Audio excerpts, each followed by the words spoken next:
All right, we're back. I'm fortunate today to have Mathie from Wicked Bods, one of Gold Coast's, probably, mate, you've been around in the fitness industry for 30 years? Yeah, I've been in the industry for 30 years. We've had Wicked Bods on the coast for 22 years. 22 years. You'd have to be one of the longest, I could imagine. Yeah, definitely the first personal training studio in Surface. Yep. I think there was a gym there before, but now we're surrounded by them. But it's Yeah. Welcome, bro. Welcome Thank to you. the pod. Thanks for having me. Grab that microphone and just pull it over to you a little bit more, man. Yeah, beauty. So, cool, mate. What's I think when I originally met you, I actually did a couple of like boxing classes at Wicked Bods. Oh yeah, that was a while there. Yeah. I left one of those with a black eye once. One of the lasses there, I was sparring with her and she cracked me a good one and it was interesting, man. But I think that's how we originally met. Yeah. And that was probably going back maybe 10 or 15 years ago. Yeah, it was a long time ago. Bro, where do you come from? South Coast of New South Wales. I knew it. Was it Wollongong? A little place called Ulladulla. Ulladulla. Yeah, so down to 2 hours south of Wollongong. Right. Yeah, I've got family ties and stuff in and around Currarong and Jervis Bay. Oh yeah, that's not far. So it's very close. 45 minutes. Yeah, rad. Yeah. When did you come up? When did you make the move up? I went to Sydney when I was 16 to play rugby. Okay. Yeah, went there to the Roosters took me out of the country to up to Sydney, so I moved to Sydney. Yeah. Then and that's where I first got qualified doing this because they make you do something to further your career in case you get injured. Yeah. So I started then. Qualified in personal training fitness then. Yeah. How old were you? 16. 16 back then. And then it was a bit different back then though to get qualified. I could imagine. Now, yeah. Back then we had to be able to take an aerobics class for 20 minutes. You had to know how to do aqua aerobics and you had to pass every little bits and pieces the whole way through just to become a gym instructor. Now it's just, it's easy now. It's a lot easier. Well, they monetize it now, so they break it all up and try and charge you for everything, don't they? So Yeah. And so how old were you when you came to the coast? 22 years ago, so it's just when I come back. So I was in Sydney for the 3 or 4 years. Yeah. And then I went to Japan for a year. Saw that. And then I went to England for 3 years. And then I come back. Then I moved to the coast here. I'd never lived there before. I didn't know anyone here. I just moved here because I needed the good weather. Yeah. So when you went to Japan and England, was that footy related? No, I just finished football. Yeah, Okay. I went to Japan. Wasn't going to work or anything in Japan. Just went there and ended up working in a club and working in a gym out of in Tokyo and just done 3 months, 4 3-month blocks. So. Yeah. And then London, I went there to work. Okay. Same in the fitness. Yeah. In the fitness industry. I was fortunate enough. I went over there to a lady that I used to work with in Sydney. Said I should go over there and try my hand at a couple of the top gyms over there. And I was, lucky enough to eventually get a start in one of them, Holmes Place, Kensington. Then that was it was an amazing time. What year roughly was that? It was 2000. I got there in 2003. Okay. Yeah. Cool. Yeah. So spent a bit of time there, and then you came back to Australia. Yeah, spent my time there. I was lucky enough to train some pretty cool people there and sort of travelled a lot around Europe and in the States and just couldn't handle another winter. Yep. So it was in the winters you stayed in the gym, in the summer you travel with your clients. So right. It was, but I just couldn't get through another winter. It's pretty gloomy over there. Yeah. So then I just wanted the weather. So I come to the Gold Coast a lot for holidays and thought we'd come and have a crack there, and here we are. And did you start Wicked Bods straight away? Like, I came to the coast. There was an ad in the paper. There was no social media those days. There was an ad in the paper to sublease some space out of a little personal training studio in 50 Cavill Avenue. Yeah. And obviously I had no clients. I didn't know anyone then. So I thought, I don't forget what it was, $200 a week. It was only a little 60 square annex sort of thing, no windows or anything. Yeah. And I just thought we might go down and try that. So I went down for it. We'd just try it for 6 months. It's going to be $6,000 or something. Maybe it's $250 a week. Nothing sense. So. And then when I started, the guy was supposed to be, he was a pretty good personal trainer as well, and he had a lot of clients. He was very busy, and he said he hadn't been able to go on holidays for a long time, so he said, would I look after his clients for a couple of weeks? And I said, yeah. Well, I had no one else, so no clients myself, so took over his clients for a couple of weeks, and then just took over the business in a couple of months after that. Was it called Wicked Bods? No, that's what I called it. That was, yeah, right. Yeah. Okay. It was called First Choice something back then, I think. Yeah. And so you've been in Surface ever since? Yeah. Man, you would have seen that place like come through some change. Yeah, a lot of changes. Tell us about having a business in there. How's that been? Oh, the fitness industry has been good. It's been interesting because we were one of the first, but it was a personal training studio then. Right.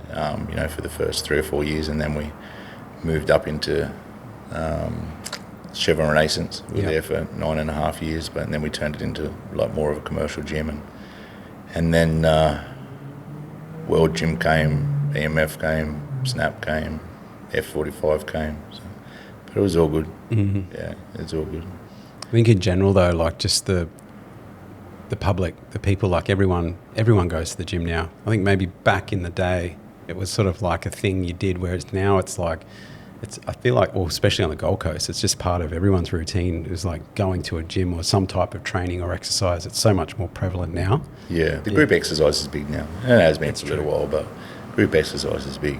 But it's our clients, we don't have a lot of, funnily enough, we don't do any not paid marketing or anything like that. So we don't have a lot of tourists come. Yeah. Bits and pieces, but yeah, being in the middle of the Surface, you'd think it's very, tourist reliant, but we don't have too many there. Yeah. We're all a lot of people from here up to the other side, and it's so yeah, we're a local business, but in the mix of it all. Yeah. Yeah, rad, man. And what's Ultimate Pro Fitness Academy, man? Tell me about this. That's our certificate for informed fitness. So we have our own RTO. Yeah. So we launched that probably about 18 months ago or something. Yeah.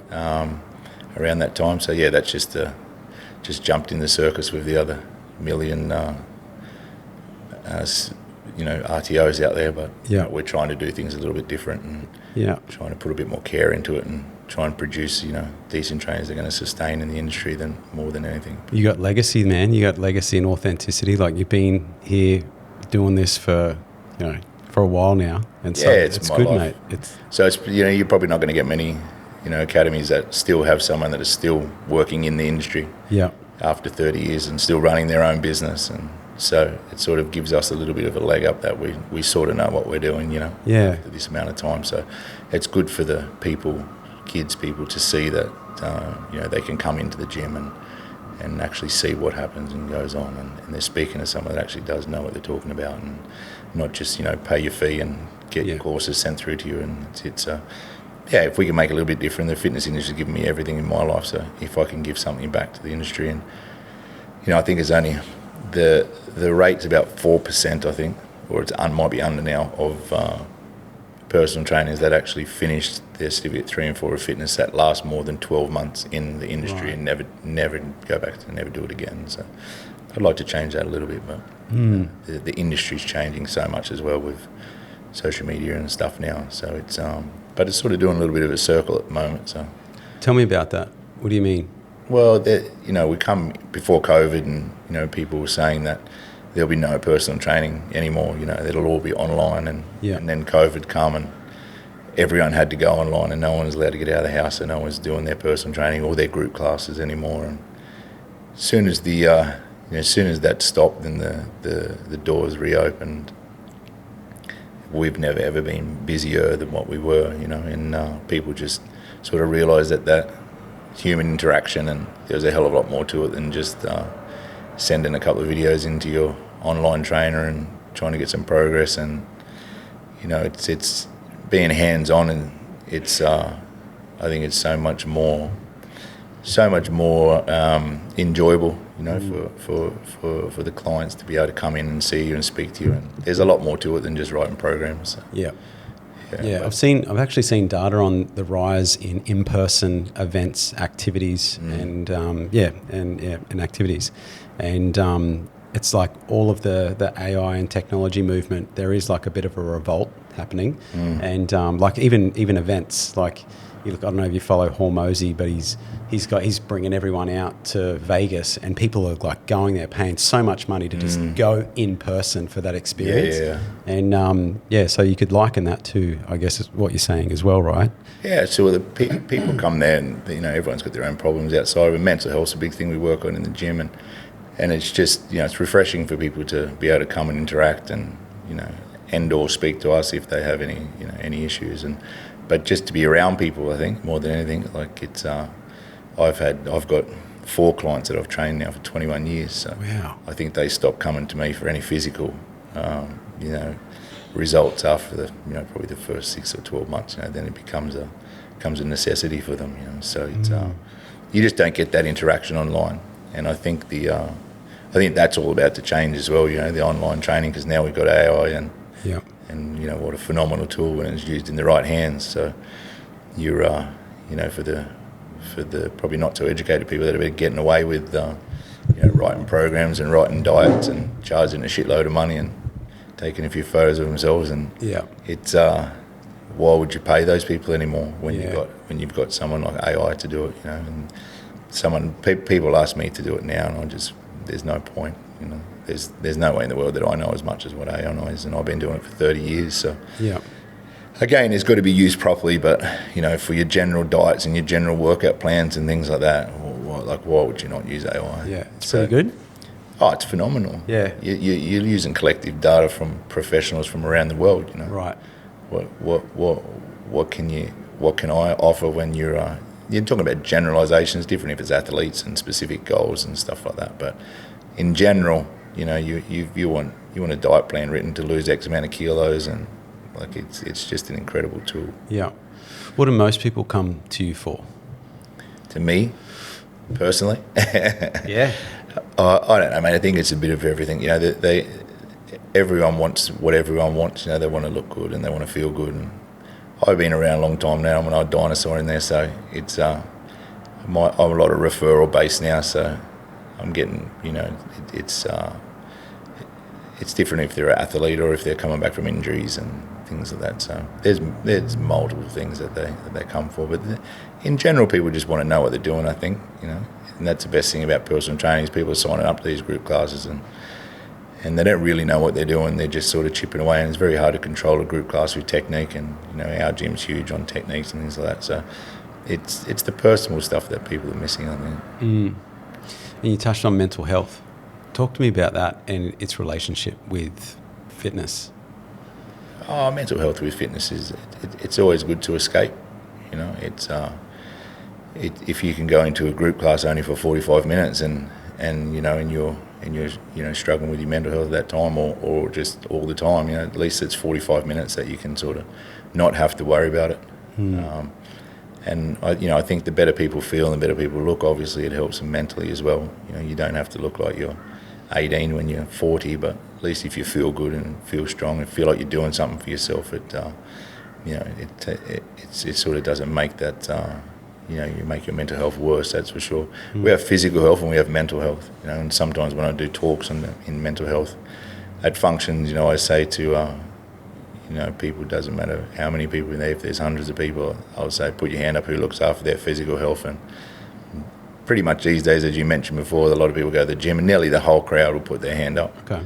And then I say, put your hand up who looks after their mental health, and you'd be lucky to get 4 or 5 hands up, because people disassociate that there's actually, there's 2 different healths that you have to look after. You have to look after your mental health and your physical health, and we get caught up these days, and especially social media and the younger kids caught up so much looking after their physical health that it's probably actually deteriorating their mental health.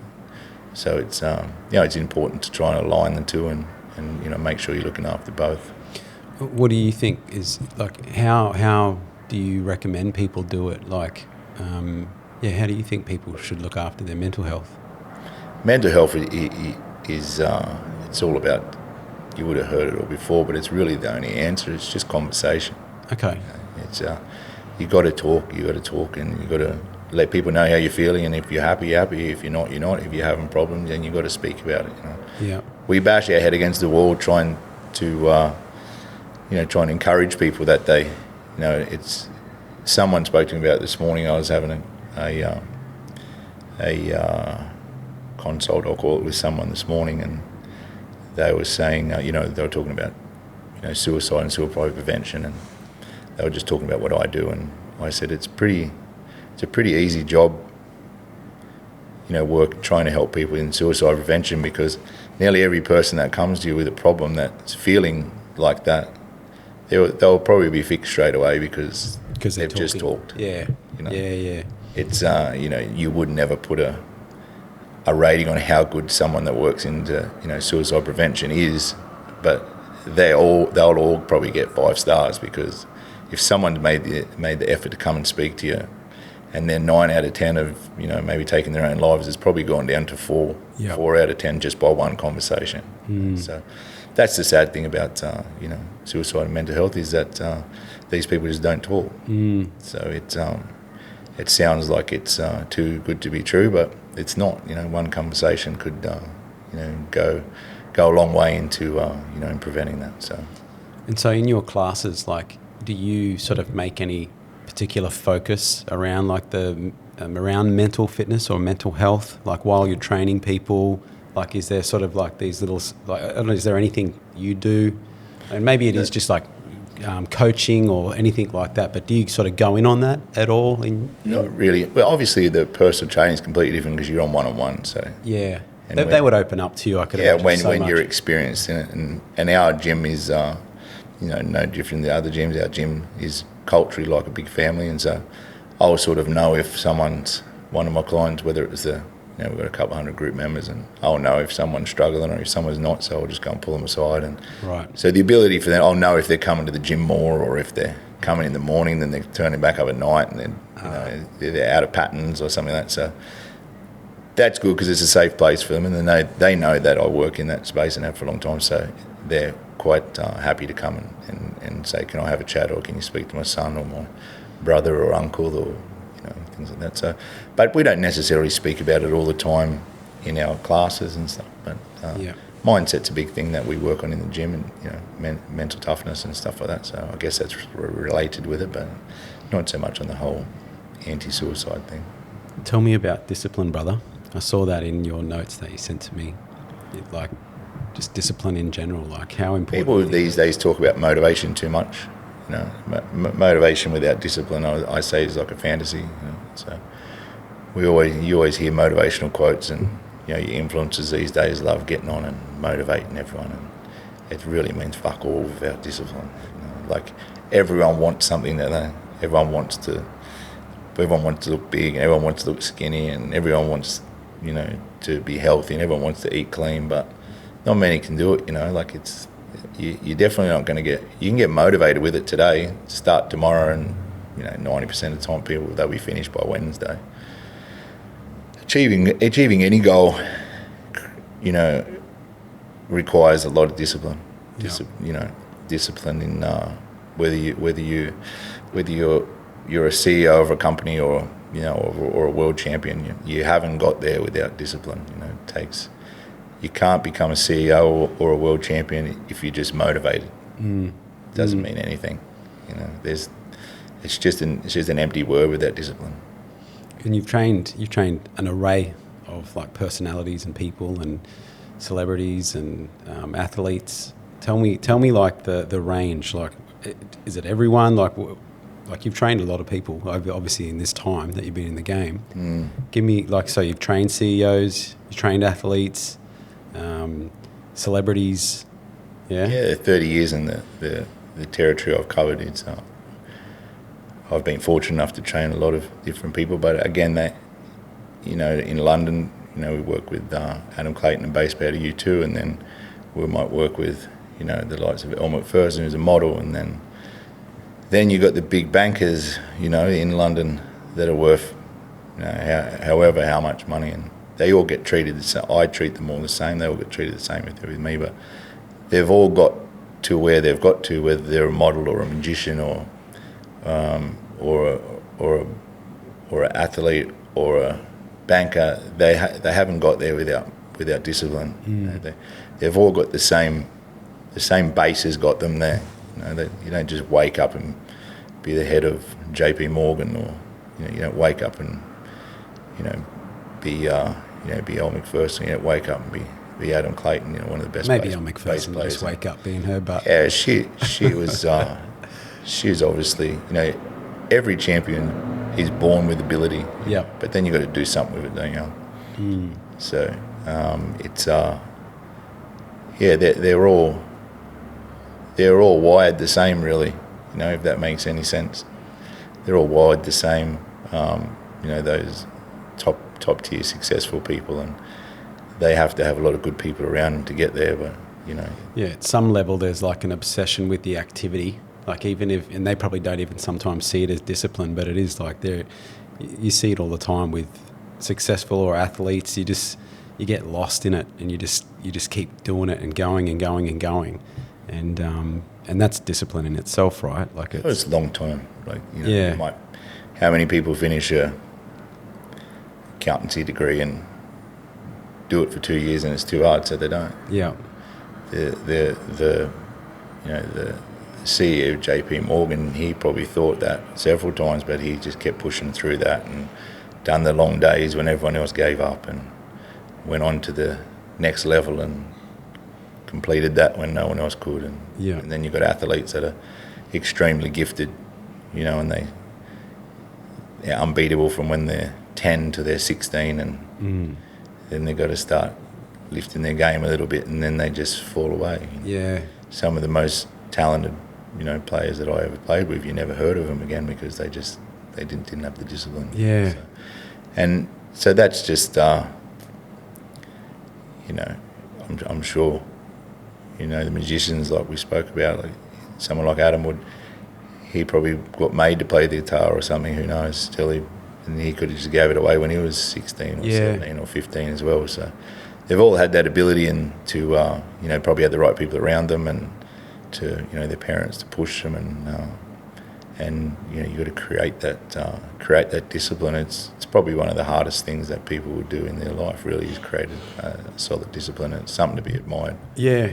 Why did you stop footy? Why did I had 5 operations, 3 knee reconstructions. Jeez. So I've had no cruciate ligaments since I was about 20, 21 years old. So. Yeah. But it's, it's all good. It's opened other doors. All I was ever going to do was play football. Okay. So it was league, yeah. So when you get injured like that, it's abruptly, and that's all you're ever going to do. And, oh man. And it was it sort of gets taken away with you, but it's a blessing, and everything happens for a reason. And I had started doing this for a few years then, so didn't know that I was going to sort of go on and take it this far. But it's you can sit in a pub and talk about I used to, I could have, I should have, at such a young age, but I wasn't brought up like that. So it was you sort of just put all your focus into something else and just try and be the best at that. Yeah, old injury, eh? Far out. That's yeah. How are your knees now? All good? No good. No. I've had no cruciate ligaments since I was like 21, because it was bone on bone. So the last time, because a doctor took in North Queensland took way too much cartilage out than what he should have, and right. So it was that was the 3rd time, so it was sort of unrepairable then. Yeah. So I've needed a knee replacement for quite a while, but they won't just give me one just yet. Yeah, okay. But I need a shoulder replacement too. Do you? But they won't give me them yet, so cortisone's my best friend. Is it? Yeah. Yeah, okay. Have you tried the peptide stuff? Yeah. And it definitely helps, but it can't help with my injuries because it's not muscular. Okay. So my knee's bone on bone, so their bones are wearing one another away, and my shoulder's a really weird one, because we went and seen the surgeon just a couple of years ago, because I get a lot of pain with it, but and I had the scans and went in and seen him, and I know him because he's done some work with us with Jai and stuff like that before, and I walked in and he pushed the shoulder replacement to me, and my wife was with me, and I said, really? And he's like, yeah. And he said, can you call another surgeon in that? Because it was quite weird, because my shoulder structurally I've had shoulder reconstructions on the other shoulder when I was playing football, but this is my good one. But holding boxing pads for 30 years with external and in the group classes, people are punching from everywhere. So it's my right hand from their right hand, and I'm catching them out here. But that movement under load has just worn my bones away. So Wow. worn through the cartilage into the bone. So is what it is. Is what it is. How's so who, like, professional athlete wise, like, so because boxing, right, like that, how much of what you do in fitness is revolved around boxing? Was it just the stint that I spent with you? Like, is a lot of it boxing, or No, it's everything? I've just been around boxing for a long time. You know, it's a sport that I loved when I was young, and I was going to go into it when I finished football. And Right. so with you know, I've always liked boxing. Never got to compete in it because of my knee, and Yeah. but yeah, it's just a sport as well as rugby league and amongst others that I enjoyed, and Yeah. and a lot of other people enjoy. You know, in the fitness industry, it's huge. Yeah. So it's but yeah, it's not a specific boxing thing. Why I you know why it's involved with it. And I think I've caught a couple of photos of you, mate, in the corner of a couple of fighters or a fighter. Like, if you train anyone professional, like, what? Yeah, I work with Jai up at High now, and I've been Jai's strength and conditioning coach for the last 6 years. Yeah. So yeah, it keeps us busy, and actually we're heading out to Thailand tomorrow for finish our 4 weeks of our camp, and then we head over to Vegas to fight in Vegas 12 in the Wow. Garcia card. So you're in Thailand for 4 weeks?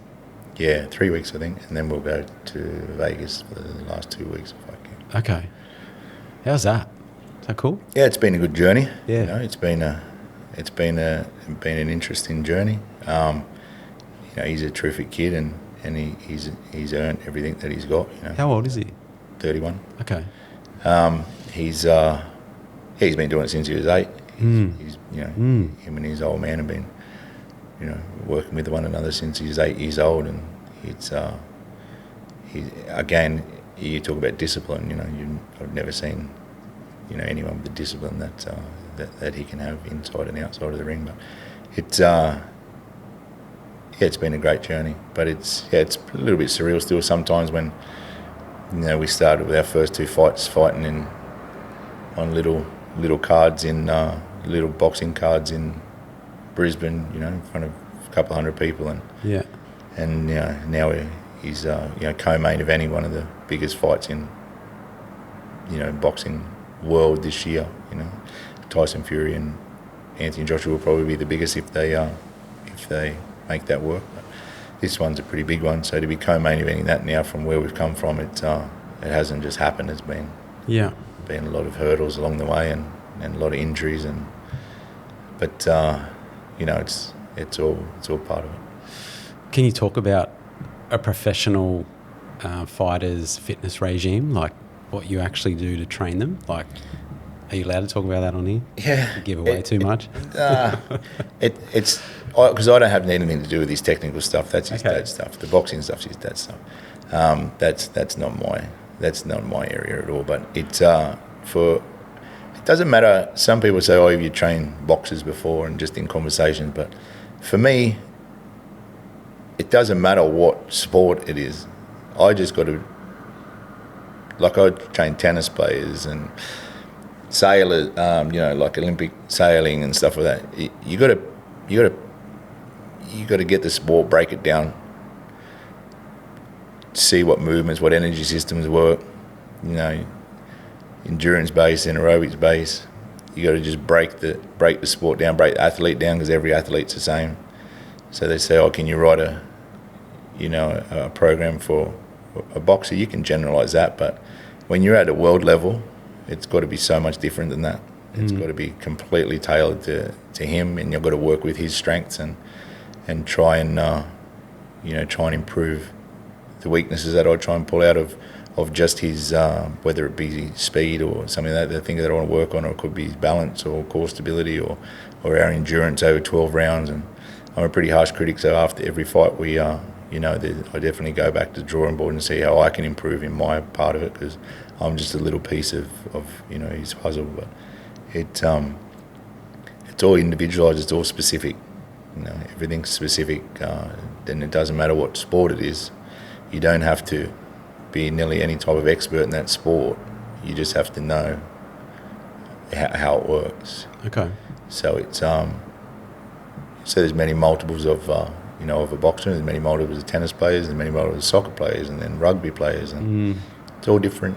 Sometimes you're using the same exercises that you'll use for all of them, but they'll be used in different ways. But it's people like to, again with social media these days, people like to put a name behind their handle and call themselves a boxing science guru or something like that. And it doesn't make any sense with someone that knows. But then humans are very gullible, and it's as soon as people put a title that behind their name, then everyone sort of thinks that they know something about conditioning a boxer better than anyone else. But if you're experienced enough and you know how to break that sport apart in in sports science and human movement, then it doesn't matter what sport it is.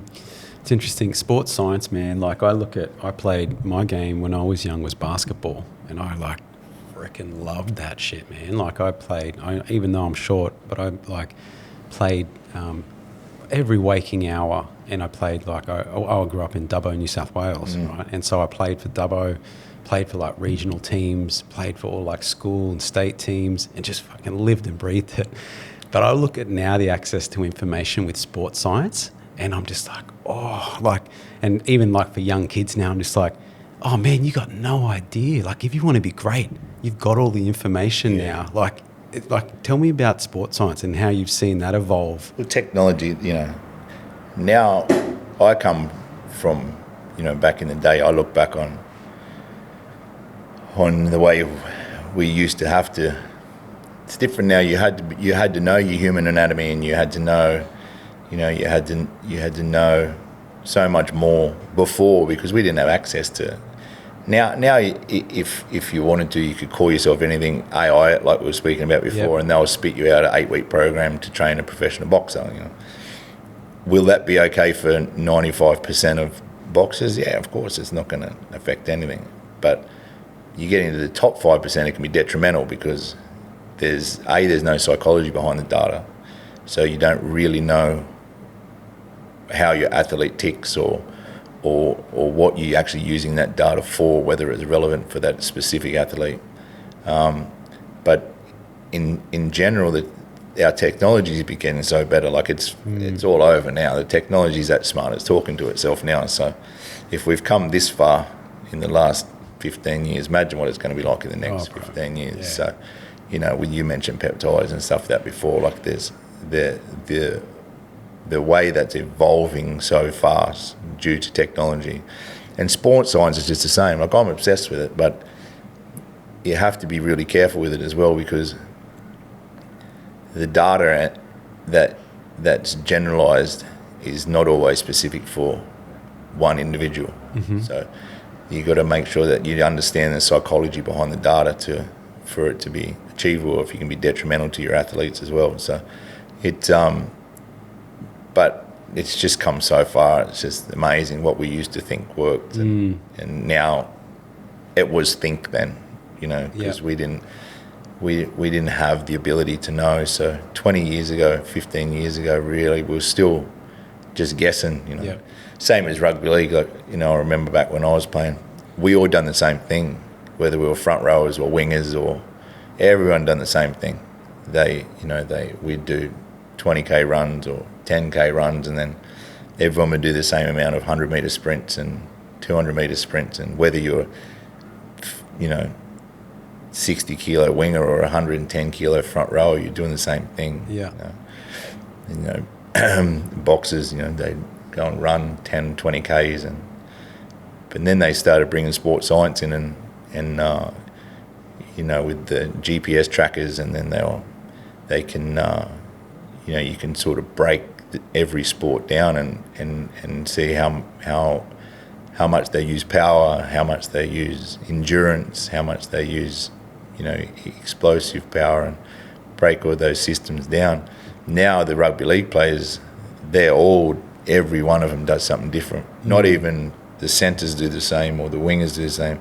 They do their own thing, because the technology is allowed to track how far do they sprint over a game, and how much do they work in their zone twos, and collects all that data, and then they can be trained for themselves, exactly for themselves in specifics.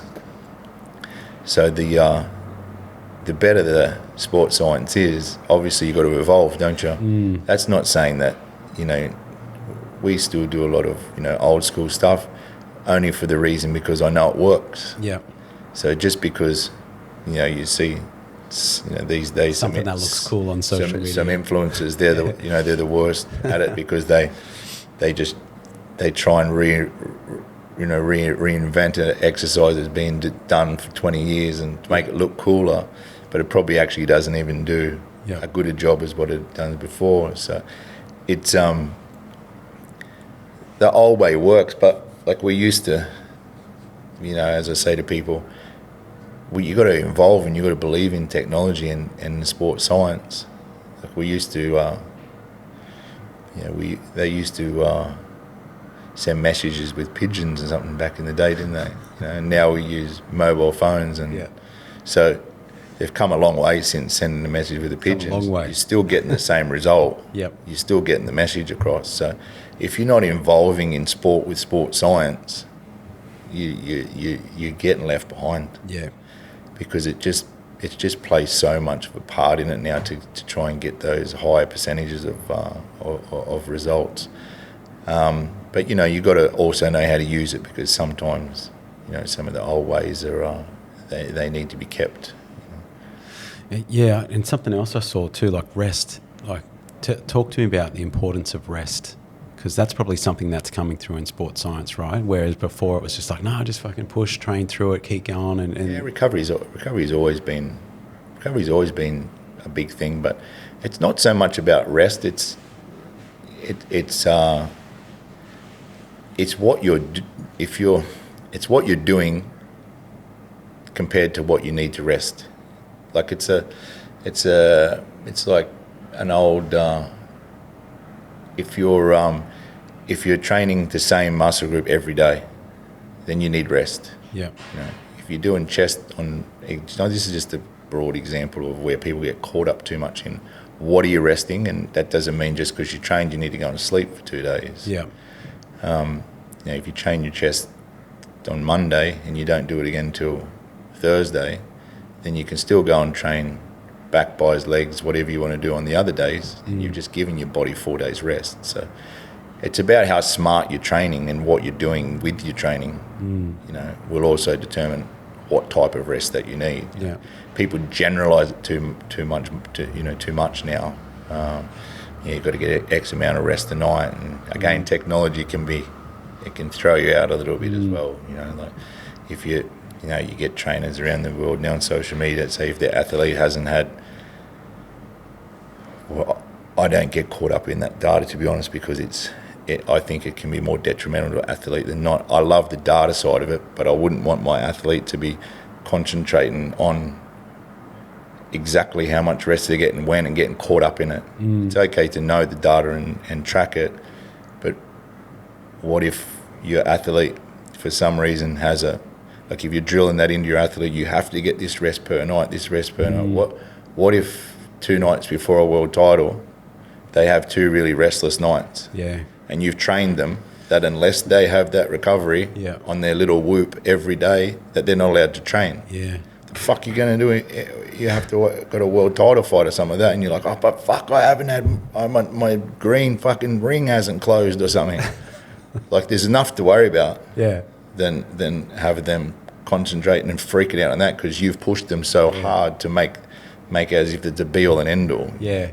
Are you big on those whoops and that type, those things? I love all data. Yep. But the short answer is no, I'm not. Okay. Yeah. I love data, but if I have an athlete that I start a training camp and we were in America lately and they have, and I give him a VO2 max test, and then I'll give him another one for some reason a week before he fights.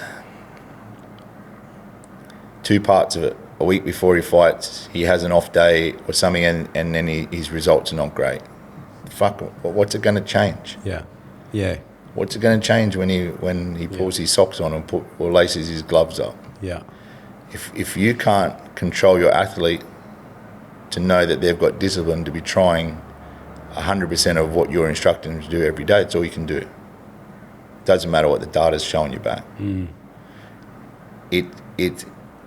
It's an amazing tool to track, but you can't get caught up in it because it's not realistic sometimes. It's not realistic to be keeping your heart rate under this during a fight or keeping your heart rate over this during a football game. I'm a believer in it, but I think it gets abused a lot. Yeah, I agree with you, mate. I'm the same. Like when someone wakes up and it says, you might wake up feeling fucking great, but your whoop says you had a shit night's sleep. So all of a sudden you feel shit. It's like a placebo, and then it's like, oh yeah, okay, well, yeah, maybe I don't feel that good. And it's like, no, fuck, why would you even want to plant that seed? Yeah. Like, it's just like, yeah, I'm the same, mate. I'm only using the VO2 as an example, but say you'd done it at the start of camp, hopped on it and completely smashed it at the end of a camp. Yeah. There is so many, and I'm just using boxing as an example, but there's so many more variables. So just because you've achieved that does not mean that you're going to go out and perform so much better than because you've improved something or your data's showing there's so much more to it than just your fitness level. And you've got the psychology of making sure that your athletes' mindset's completely prepared for the fight. They're not folding, they're not going out. They can go out there and freeze. Yeah. Now, in different sports, there's so much more to it than just getting caught up in data. Yeah. There's so much more psychology and success in anything, whether it's business or athletes, than solely controlling, worrying about what data is. Yeah. It's crazy. When you were actually just talking about that, I wanted to talk to you a little bit about belief and and I guess go down the road of either Jai or young athletes that you've trained. How important do you think that is? And can you speak around that a little bit? Yeah, but belief's a huge thing. It doesn't matter whether you're an athlete or revert back to anyone successful has got belief. Anyone successful has got belief. Without it, you can't achieve what you're probably trying to set out to achieve. But then belief comes in so many different different ways, doesn't it? So there's people out there that got a hell of a lot of self-belief in them when you get back to social media, but they've got no ability. But they honestly believe that they're something, or they can achieve that. So there's many different types of belief, but everyone's got to have that realistic belief. That the belief, if you want to touch on Jai, the belief of someone like him has to be huge. Because I remember when we were going to, as I said, I'd only been with him for a couple of fights in domestic level, and then we got the world title shot, and the guy that he was fighting was arguably one of the best boxers in the world at that stage, Marius Briedis, who just got beaten on points by Alexander Usyk, who obviously went to be one of the best heavyweight champions in the world ever. There wasn't one person in the whole world. We've fought not to discredit the people that we fought before him in the domestic level here, but they were no world beaters. So to go from there to fighting one of the best boxers in the world ever, someone that Jai aspired to be like, he said he used to be on treadmills and just watch him for hours and hours and hours. You've got to have some special type of belief that you can even achieve that. So mindset-wise, we had to go through a little bit of work on changing fantasy to reality.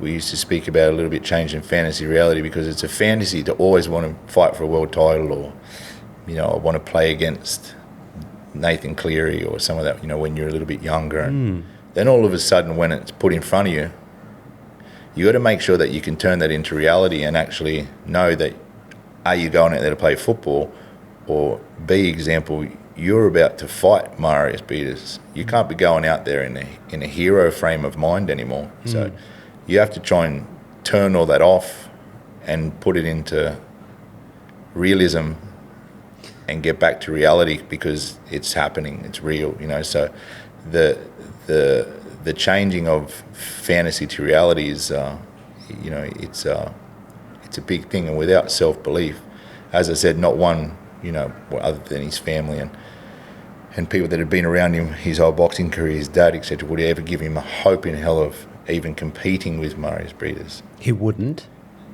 We did. Right. But anyone else wouldn't have given him a hope, not a chance. Yeah, okay. And if Breeders had to go back and watch footage of Jai and his career, he probably wouldn't have got to see a hell of a lot, because we'd never fought anyone like this guy ever. Right. Not even remotely close. So it was for us to believe it. We only believed because of Jai's, his discipline, his commitment, and obviously his ability as well. But when you're put in that situation, you don't know you're going to beat him, because he's never faced anyone like that. So how do you know? So just using him as an example, that a lot of people that are successful people have probably been in the same situation where they can believe, but is it false or is it real? Yeah.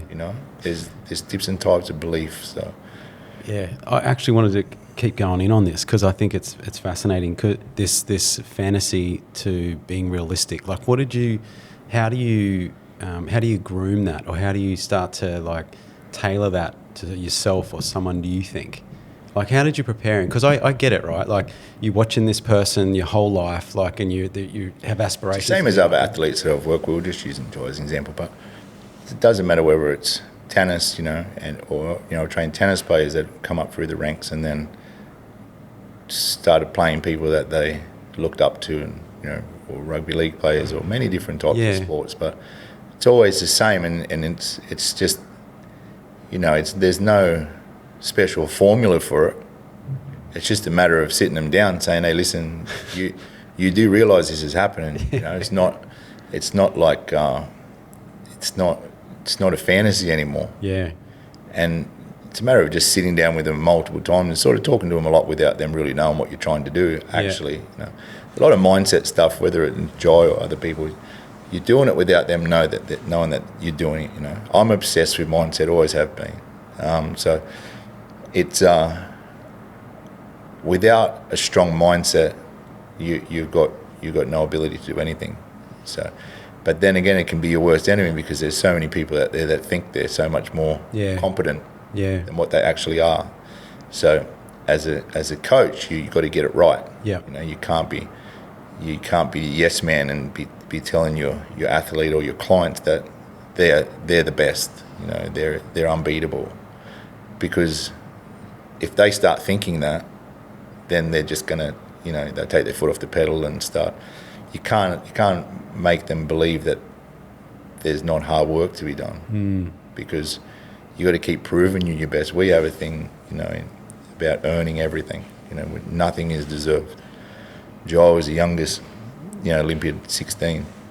Just because he's boxing since he's 8 years old and been around it forever and being an Olympiad doesn't mean he deserves to be a world champion.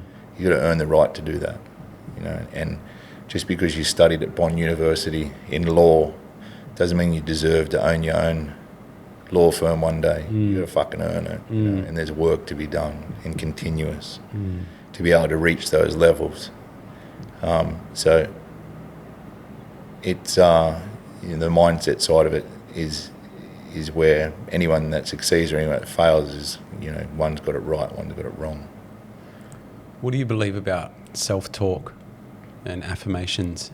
Almost in that scenario, do you believe in self-talk and affirmations? It doesn't really matter if I believe in it or not. Do I use it? No. But there's a lot of different words these days that come and go through social medias that go around in circles, and everyone wants to win. Whether you sit there and talk to yourself in the mirror every day and the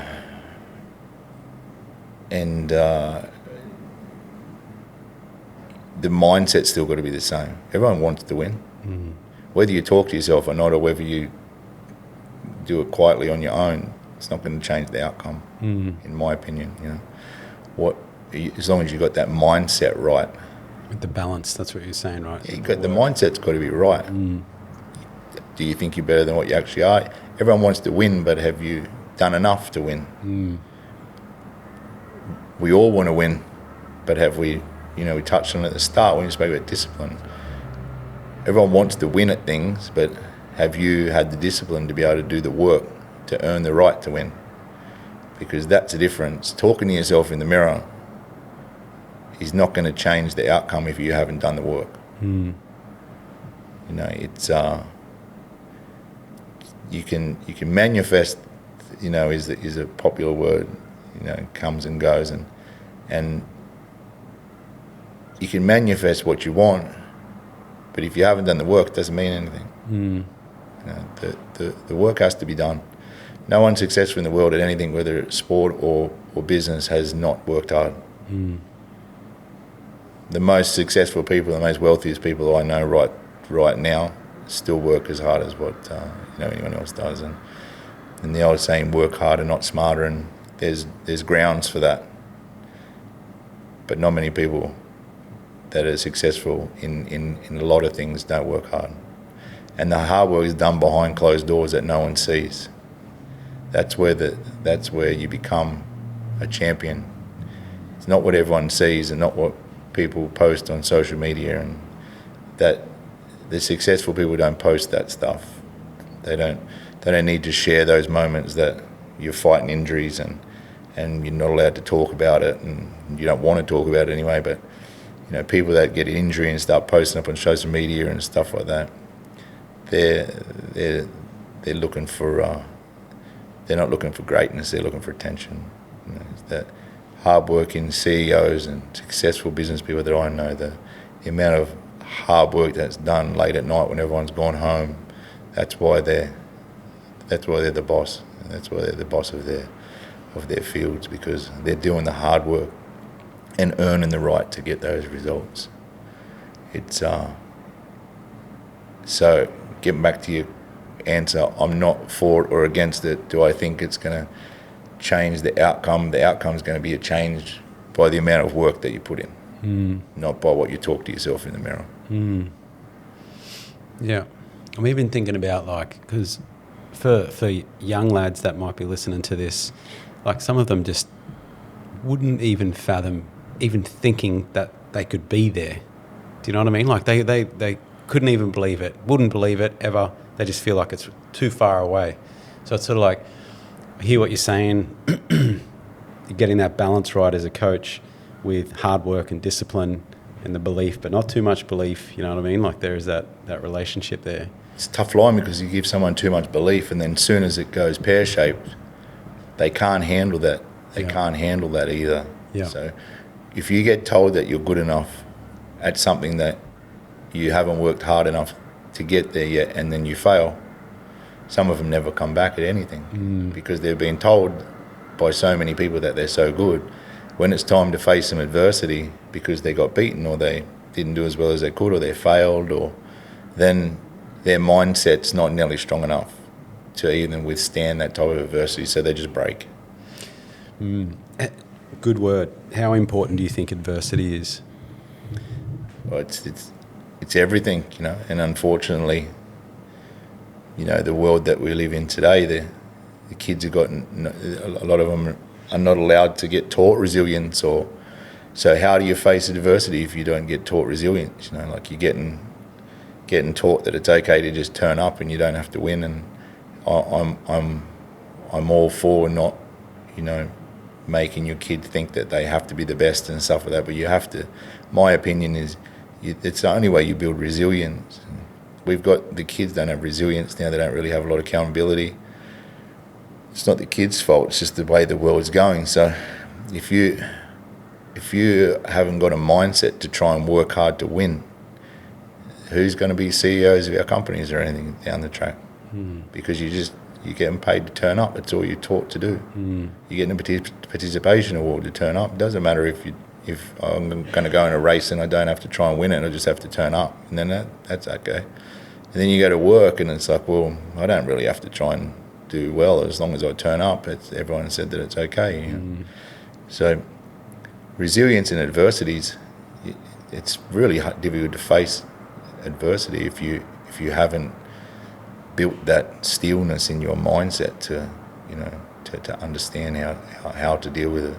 Because, as we said, a lot of people that get that false belief and that false hope, they don't have any idea how to handle adversity. So, and adversity comes in many different ways as well, doesn't it? So, but it'll boil down to you know, how well you can handle it mentally. Can you come back? There's been plenty of champion athletes or business people that have been bankrupt and come back and gone on to be multi-millionaires. And then there's people that have had one hiccup and fucking see you later. They've never even, you know, never come back again. Yeah. So being able to face adversity is I think you know, it's a massive thing. It's one of my mentors. I've spoken about it on here. His biggest piece of advice is fail faster. Just fucking fail faster, fail faster, fail faster. And I feel like everyone's just so scared to fail. And like I get caught up in that shit too, right? Like it's just like it's It can fall back down into the fear of self-belief. Yeah. Fear of self-belief is it, you know, it's the theories behind everything are always different. You got to you know, it's the same as training an athlete. Like fear, you know, fail faster can be correct in a different channel. You get someone like Jai that's 32-0, and you know, say any type of athlete that, you know, especially in that field, they're 30-0, but as soon as they fail, it becomes difficult. Yeah. So therefore, they've got to work harder to never fail. Yes. You know, if you failed earlier on in your career, there's, you know, then it can be detrimental to your career as well. So it's then people can, I don't think it's the right word, failure when you get beaten at something. If you've tried 100%, you get beaten, then you haven't failed in anything. Yeah. You know? So it's how they bounce back from that speed hump is the biggest thing. So I wouldn't like to think that any, you know, professional athlete or business person or anyone can tell themselves that they've failed because they've been beaten. Sometimes they've won. You know, sometimes it's a good thing to get beaten or not go as well as you probably thought you'd go. Either through growth, knowing that if you try harder, you can do better. Some people need that little kick up the arse, you know, where they think they're doing enough. You know, good enough's not good enough. If you want to be great, we say in the gym, you know, if you want to be normal, let's do normal things. You know, if you're great, then we've got to be trying harder than what we know other people will try. So it's failure and getting beaten, I think, is two completely different things. Yeah. What else, mate? How's this? Tell me about this. I read about your mentoring, like you The youth kids. Yeah. Tell me about that. We have some kids coming through different programs. It's called Giving Back. So, you know, it's these days, especially you see all the youth crime and we thought we'd try and make a bit of a difference. You know, Jai and I had a bit of a conversation that, well, maybe we can just get some of the troubled youth in and do a boxing class and sort of, we're not going to be able to fix this problem. It comes way deeper than, and it's not a fixable problem. You know, these kids are good kids. They've just had no parenting or no mentors, or they don't know any different. You know, some of them are terrific kids, but they don't understand empathy, and they've never been shown that. They've never had a normal mentor. Majority of them, they have never seen their parents work for something, so it's very difficult. You can't fix someone going forward for that. You've got to strip them back and teach them all the basics that we think's normal. So, you know, we try and get them in and have a chat to them, and you know, as I said to a group of them yesterday, that come in, exercise is a lot like life. Like it's exercise is very difficult for some people, but if you don't, if as soon as it gets hard you stop, then how are you ever going to get better at it? And you know, these kids, they just give up straight away, and then you speak about resilience, they don't have any. You know, They don't have any accountability. They go and rob some shop and get caught and go home, and their parent says, well, why the fuck would you rob that shop? You should have went down the other shop. There's no CCTV on the other one. And it's not normal like us. They don't understand when they steal your car. Majority of these kids that you speak to, they steal our cars because they're Mercedes. Like what's this rich prick doing with a Mercedes? Like, they don't understand how you got the Mercedes. That you worked from when you're 15 years old, and in some cases, and you to be able to afford that. They don't understand any of that. They just think that it just got thrown in. Well, why haven't I got one? And then they're assaulting people, and the sexual assaults or the physical assaults, and that's all happened to them. So then they do it, and then they get in trouble for it. So they think, fuck, why am I getting in trouble for it? No one come and helped me out when it happened to me all those times. So you can't fix them going forward. You've got to go back and try and strip them back mentally and try and... So it's a big process. Youth crime's hard, but it's funny, the general public, though, when we start working in it, they all want to whinge about it, but no one wants to do anything about it. They'd rather just say, I hate it now, because they always say, fucking little pricks, they should just lock them up for life. If you sat down and spoke to these kids, they don't even understand what we understand. They've never had any type of normality, ever. So, they got no idea what negative it can be to go and steal someone's car. I just made up a bullshit story the other week with one of them, and I said, that car you stole the other night, that lady has a little baby, and that little baby nearly died because you stole a car, and they couldn't take it to hospital. And he was so upset when you put it to him like that they've all got a heart, but they don't understand empathy. They've never been shown anything like that or taught anything like that. So they don't understand that there's consequences for what they do. All they care about is getting caught by the police or not. Yeah. They don't think about the actual person or what it's affecting when they're doing things, and they're doing these home invasions because there's people above them that are telling them to do it, that they're making them think it's cool, How do you connect with these youth? Tell me about that. Harshly. No, how does this come about? Do they just come into your gym, or? No, they get brought in through different programs. Right. So they're offenders, usually waiting to be sentenced. Yeah. Do you do anything with Mob, the school in Southport? No. Men of Business? Yeah, no, I don't. They're just a different thing. But they're some of them are awaiting sentencing, and right. So they get brought in, or there's multiple different kids that are struggling at school, or kids that are sort of not being accepted at school, and so there's different types of the kids that come in. But again, they just got no self-confidence, and they're just broken. Yeah, there's no other word for it. Bro, I should connect you with Nathan. He was on here from Men of Business. Men of Business in Southport. They started as it was just started as a program. It's turned into a school. I know of it, yeah. You know of it? Yeah. And, man, I should. Have you been up there? And have you been in there? No. I should connect you, bro. You'd love it. They go in basically all the schools, and they go, give us the baddest boys, basically. And then they just work with them in there. There's kitchen, there's like a gym in there, but they do all the coolest shit in there with them. And we actually had a pathway program in here where we took one when he finished, and we came in here, he did his multimedia cert, all that sort of stuff. And young Brody, talk about Brody. You get a shout out a lot on here, young Brody. Anyhow, but that's good. You changed someone's life, bro. It was amazing to see. Just as you said before, you got to take yourself out of everything you know.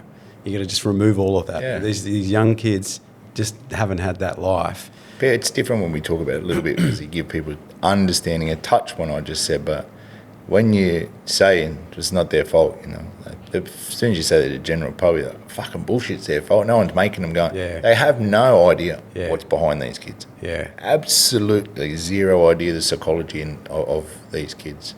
None. Zero. They're just generalists straight away. bit different than their little Billy and Sue that's, you know, driving around a Mercedes on their P's and has never even got their shoes wet. You know, these kids have come from, you know, just horrific, some of them, conditions, and you expect them to go out and be moral citizens. Where the fuck was their support before? You know, where was their support before and where's their support now? And you want them to go through. How about you put your child through that? Yeah. Let your child go through what they've been through and then expect them to sit at the table and say, thanks very much, Mum, that was a beautiful dinner. It's fucking not going to happen, you know. So too much opinion from the general public. They want to do nothing about it. Yeah. You know, they don't want to do anything about it. They don't want to support the systems like ours. They don't.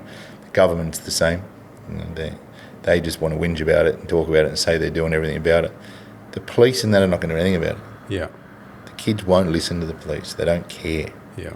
They need to get, you know, people like ourselves that understand them, that have had hard upbringings, that know exactly what they're going through, that can connect with them and try and make a difference. Try. Some of them are unfixable. It doesn't matter what anyone says. Completely unfixable. They're broken. How old? Like what age bracket are you getting these? 11 to 16. Oh, wow. And then individual kids, and yeah. You know, I work with a lot of different types of kids, but it some of them are unfixable, so. Yeah.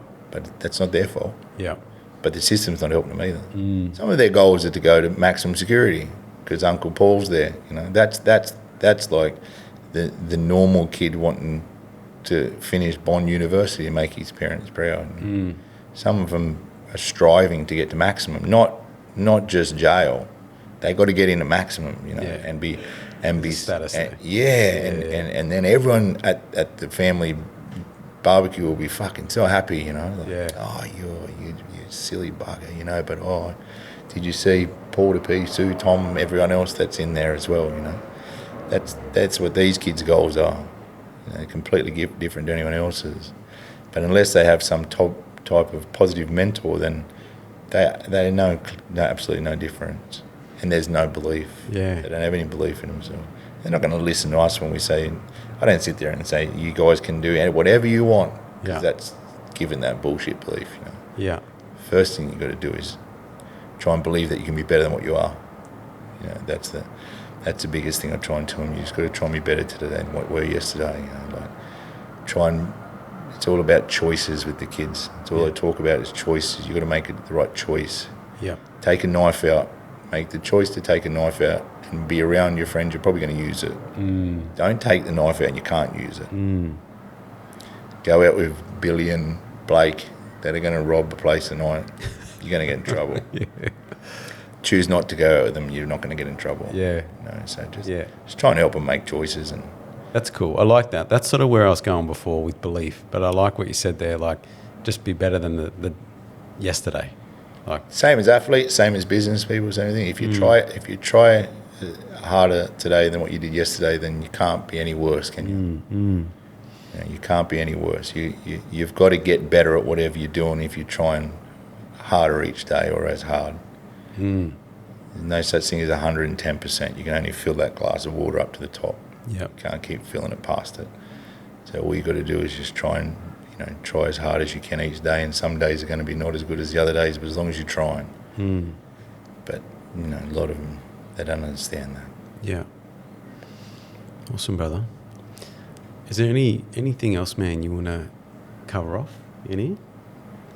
No? What's the answer questions? What's the message to someone that is out there? We've covered a lot of stuff. We've talked about belief. We've talked about all the bullshit rhetoric on social media. People might not know what to do, who to follow. But I don't know, man, what's the message that you've got for people that are listening, mate? If there was one last message that you'd give people, if we, for whatever reason, weren't here next week, what would you want everyone to know about you? Try hard. Be careful where you get your advice. Short and sweet. Two of the hardest things possible, because, you know, there's too many people that are given advice that are not qualified to give advice, and it's fucking dangerous. It's real dangerous. So who do you know how to follow? Like, who should you follow? I don't follow anyone. Don't follow anyone. There you go. Yeah, that's it.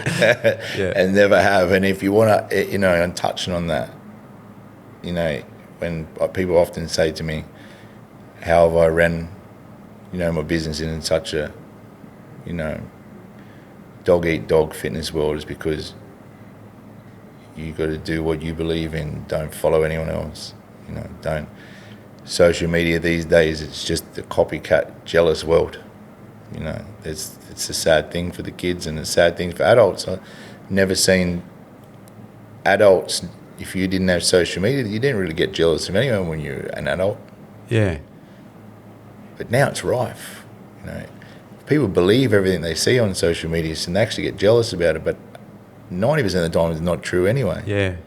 So you can be whoever you want to be on social media, and there's no accountability for it. We used to get in trouble for lying, but now you lie on social media, you get rewarded for it. You think of some of the biggest followers, the biggest, you know, social media identities now. They're getting paid more through algorithms to be fuckwits than to actually give any type of positive input to the world. People think they're trying to affect them by writing, oh, you fuckhead, you this, you that. They're trying to do that now. There's people out there trying to get negative comments, not positive comments, because it just bumps their algorithm up, and then they're just getting paid more. Yeah. So we're just encouraging people to be fuckwits. Yeah.